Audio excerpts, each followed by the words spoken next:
Salut à tous, j'espère que vous allez bien. Aujourd'hui, on fait le bilan du mercato hivernal. C'est parti.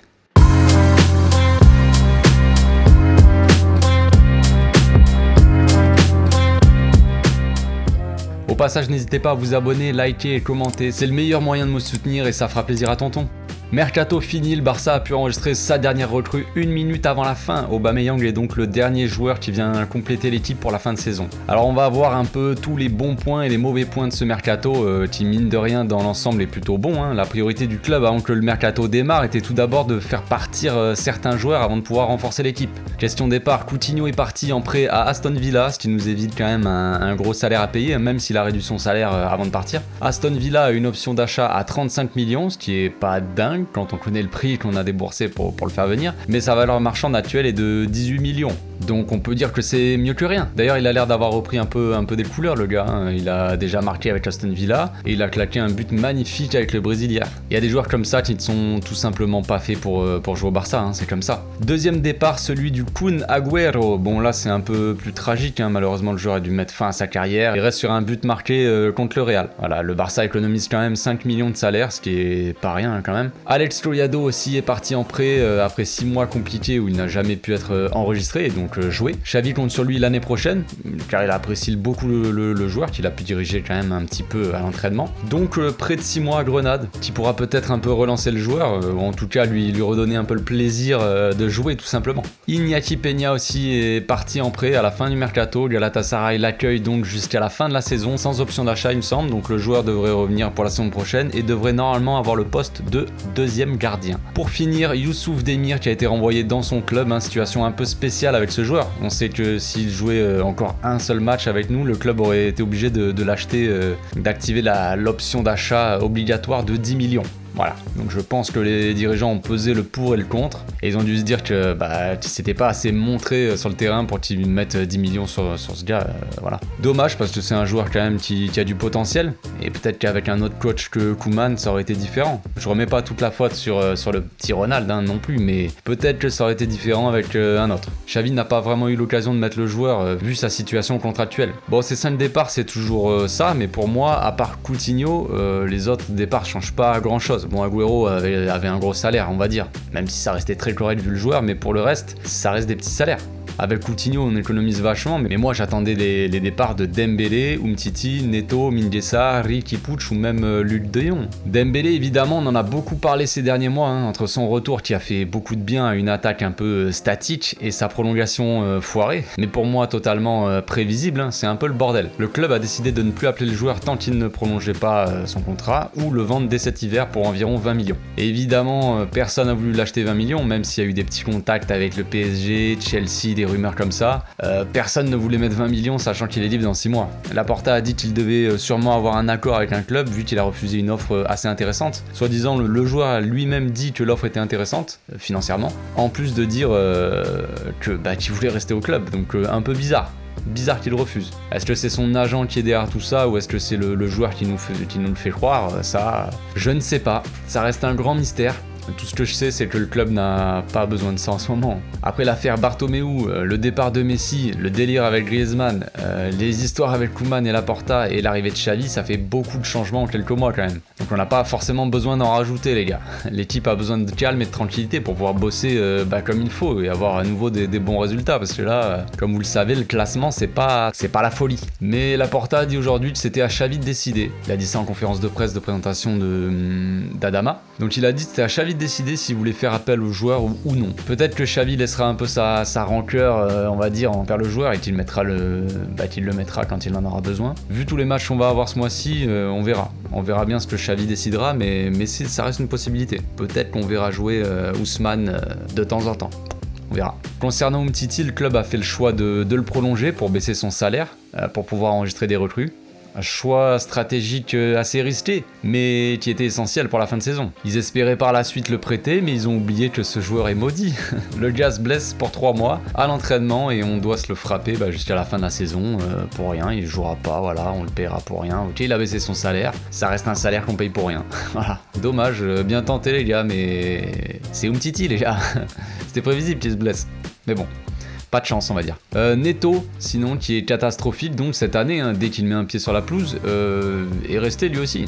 À choisir, j'aurais préféré que ça soit lui qui parte plutôt qu'Iñaki, mais bon. Dans tous les cas, Ter Stegen restera titulaire pour tous les matchs, jusqu'à la fin de la saison, tant qu'il sera disponible en tout cas. Le deuxième gardien joue uniquement pour la Coupe d'Espagne, et vu qu'on s'est fait éliminer, bah c'est réglé. Mingueza a failli partir en prêt lui aussi pour Valence, mais au dernier moment, le coach a refusé le transfert.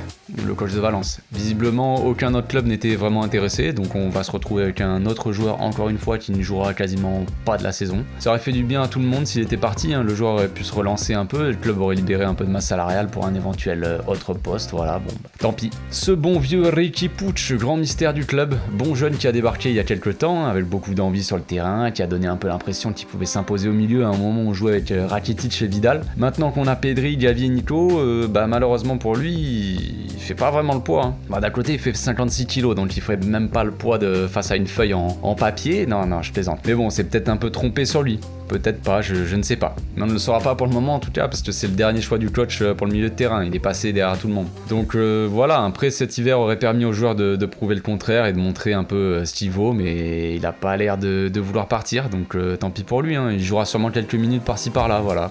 Je trouve ça dommage. Après on aurait peut-être pu faire partir Luc de Goat, même s'il marque quelques buts, ça reste un joueur plus que moyen qui n'a quand même rien à faire au club. On rigole bien ici quand on l'appelle Luc de Goat, ou que je dis que c'est le meilleur joueur tous les temps parce qu'il avait une tête, voilà, c'est marrant 2 secondes, mais sérieusement on ne sait toujours pas ce qu'il fait ici. Et vu que le club a absolument voulu prendre un neuf cet hiver, voilà, il y a eu le dossier Morata, et ensuite Aubameyang qui s'est concrétisé au final. Est-ce qu'on aurait pu faire partir Luc? Possible, ouais, mais ça reste un joueur avec un profil unique dans l'équipe.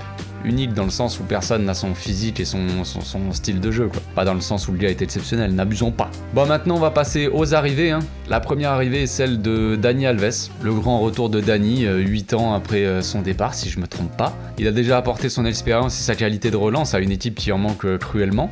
Alors que Dest ne convainc pas et que Mingueza était bon à ce poste peut-être 3-4 matchs il y a des mois, l'arrivée de Dani fait du bien, en attendant l'arrivée possible de Mazraoui par exemple en fin de contrat la saison prochaine. Donc ça reste une solution sur le court terme, vu l'âge du joueur de toute façon, mais bon, il a accepté le salaire le plus bas de Liga, ce qui prouve en tout cas son amour et son engagement pour le club, donc quand même une bonne pioche, j'ai envie de dire. Ensuite, le club a investi sur Ferran Torres, joueur assez jeune donc, joueur pour le présent et le futur du club, hein. Moi, je suis très content de l'arrivée du joueur.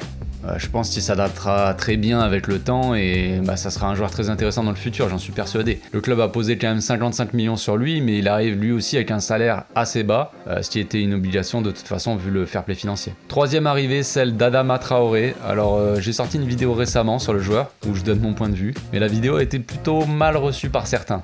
Je pense qu'on s'est pas très bien compris les gars, ou alors vous n'avez pas regardé la vidéo entièrement, je ne sais pas. Pour ceux qui me suivent depuis un moment, vous savez que j'aime bien taquiner un peu certains joueurs et que je ne me prends pas au sérieux, hein. Même si mes contenus sont travaillés sérieusement, mais on m'a pris pour un journaliste. On m'a pris pour un journaliste. Alors les gars, vous avez dû louper un épisode, hein. Je suis juste un supporter, un passionné, comme tout le monde ici en fait. Je suis comme toi frérot. Je suis un gars qui se la kiffe en regardant les matchs et en partageant mon avis, qui n'est pas tout le temps peut-être objectif, même si j'essaie de l'être quand même un maximum. Mais ça m'arrive de pas l'être, ouais c'est comme ça frérot. Après que j'aime un joueur ou pas, c'est mon opinion frère. Adama de base, je n'étais pas pour son transfert, ça c'est clair, mais je pense qu'il pourra apporter à l'équipe quand même comme je l'ai dit. Mais qu'un abonné ne soit pas d'accord, c'est une chose. On peut en discuter dans les commentaires, frère. Comme vous le savez, j'essaie un maximum de répondre et de débattre. Chacun donne son point de vue, il n'y a pas de problème. Mais à partir du moment où on commence à me manquer de respect, là, ça va plus, les gars. S'il y a bien un truc que je supporte pas, c'est ça, c'est le manque de respect. Ça... Bref, donc j'essaie de prendre le truc à la cool. Ça reste que du foot, les gars, et ça, faut que certains le gardent en tête. Hein, ça peut être intéressant pour la suite. Chacun peut avoir un avis différent, mais on peut en débattre tranquillement en donnant ses arguments. Tranquillement, quoi. Sans agressivité, sans rien. Ça va bien se passer, les gars. Bref, comme je le disais, Adama arrive principalement pour remplacer Dembélé. Hein. Les deux joueurs ont un peu le même profil de dribbleur rapide comme ça. Donc il fera du bien à cette équipe, qui a eu du mal à déséquilibrer les défenses adverses. Hein. C'est un peu statique devant. On le sait, avec Memphis, tout ça, c'est pas la dinguerie. Après, à voir s'il fera des différences, sans jouer en contre, ce qu'il faisait beaucoup en Angleterre. Réponse sûrement ce week-end, contre l'Atlético qui va jouer très bas, donc on verra bien ce que ça va donner. Et la dernière arrivée, donc, Pierre-Emerick Aubameyang. Le joueur arrive libre, car Arsenal l'a libéré de son contrat, je crois qu'ils ont payé genre 8,5 millions pour le dégager. c'est assez dingue. Donc concernant son arrivée, moi, il y a juste un petit truc qui me dérange. De base, j'étais pas contre si les joueurs venaient pour un prêt de 6 mois par exemple, en attendant d'acheter un gros l'été prochain, sans citer de nom. Mais là, le club lui a fait signer un contrat jusqu'en 2025. Hey, qu'est-ce que vous faites les gars? Bon, apparemment, il y a une clause qui permet de libérer le joueur de son contrat en 2023 contre une somme. On ne connaît pas trop la somme. Bon, donc ça veut dire déjà que la saison prochaine, il sera encore là, normalement. Après, à voir, je ne sais pas, il peut peut-être apporter beaucoup à l'équipe, on sait jamais, si ça se trouve il va claquer but sur but, il va mettre le feu avec Adama, moi je suis totalement pour les gars. J'attends de voir, mais en tout cas le point positif c'est que son salaire est lui aussi très bas. Mais son arrivée à mon avis n'était pas vraiment le choix de Xavi. On sait bien que Xavi voulait absolument Morata, bon pareil, moi Morata je le voulais pas du tout non plus, mais bon bref. Xavi avait dit il y a quelques années de ça qu'il pensait qu'Aubameyang n'avait pas le profil pour jouer au Barça. Car il était pas du genre à redescendre, participer au jeu, il était plutôt du genre à prendre la profondeur, tout ça, donc en tant que numéro 9, ça ne collait pas vraiment. Donc bizarre qu'il vienne là en tant que numéro 9. Après, peut-être que Xavi l'utilisera comme ailier gauche, par exemple avec Ferran en faux neuf et Adama à droite. C'est une option. Aubameyang c'est un joueur qui a de la vitesse, qui aime prendre la profondeur et qui sait marquer. Donc pourquoi pas le faire jouer à gauche, même si bon, est-ce qu'il fera le travail on va dire défensif, je ne sais pas, mais peut-être on peut le libérer du travail défensif en faisant redescendre vraiment le milieu, je sais pas. On va pas commencer à parler tactique et réfléchir à tout ça, c'est pas le but de la vidéo. Donc voilà, après on sait que le joueur a un peu des problèmes extra-sportifs. Peut-être que le changement d'environnement lui remettra un peu les idées en place, parce que voilà, on sait qu'il y a eu des histoires à la CAN, il s'est fait virer, même à Arsenal où il a perdu son brassard de capitaine. Donc bon, apparemment le club a inscrit une sorte de clause concernant son comportement. Bon après il y avait eu un truc comme ça avec Luis Suarez aussi à l'époque où il était venu. Si tu mords des joueurs, frère, t'es viré. Enfin bref, on verra bien.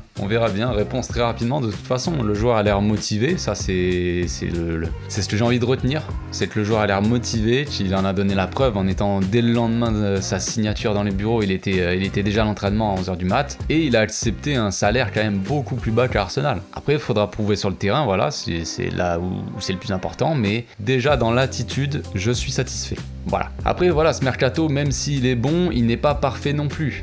Il y a une semaine, il y a un abonné qui m'avait demandé quel poste j'aurais privilégié si j'étais Alemany. J'avais répondu le poste de latéral gauche, car Jordi Alba, c'est Jordi Alba, pas besoin d'en dire plus. Et Baldé est soit blessé, soit pas au niveau, pour concurrencer l'autre bouffeur de noisettes là. Donc j'aurais aimé voir Tagliafico ou même Grimaldo débarquer cet hiver pour mettre Alba sur le banc direct. Malheureusement, on va se retrouver juste avec Alba à ce poste-là jusqu'à la fin de la saison. Donc je pense, vu la situation, que le club va essayer de trouver une solution en interne. Et je pense que le choix est déjà fait et se portera sur Mika Marmol. Je vous ai déjà parlé du joueur plusieurs fois.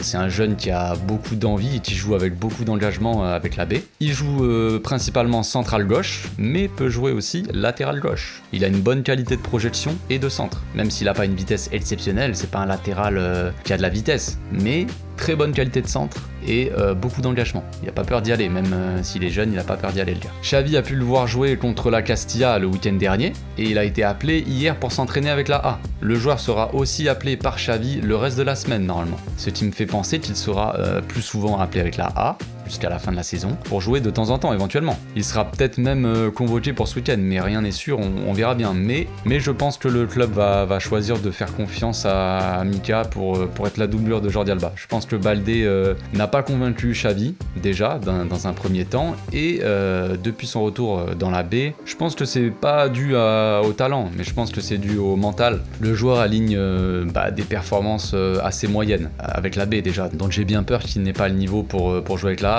d'ici la fin de saison en tout cas. Pour conclure, ça reste un mercato pas parfait, mais très bon quand même je trouve. Le club cherchait à renforcer l'attaque et l'a plutôt bien fait quand même avec des profils assez différents, en investissant pas énormément d'argent non plus.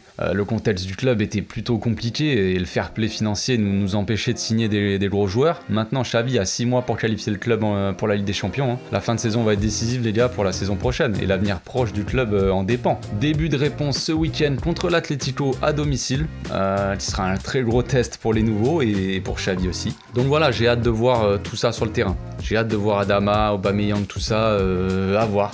Ça peut être très bon, ça peut être un très bon cocktail, on verra bien. Voilà, c'est tout pour aujourd'hui, j'espère que la vidéo vous a plu les amis, on se retrouve bientôt pour une nouvelle vidéo. D'ici là, portez-vous bien, passez une très bonne journée, ciao.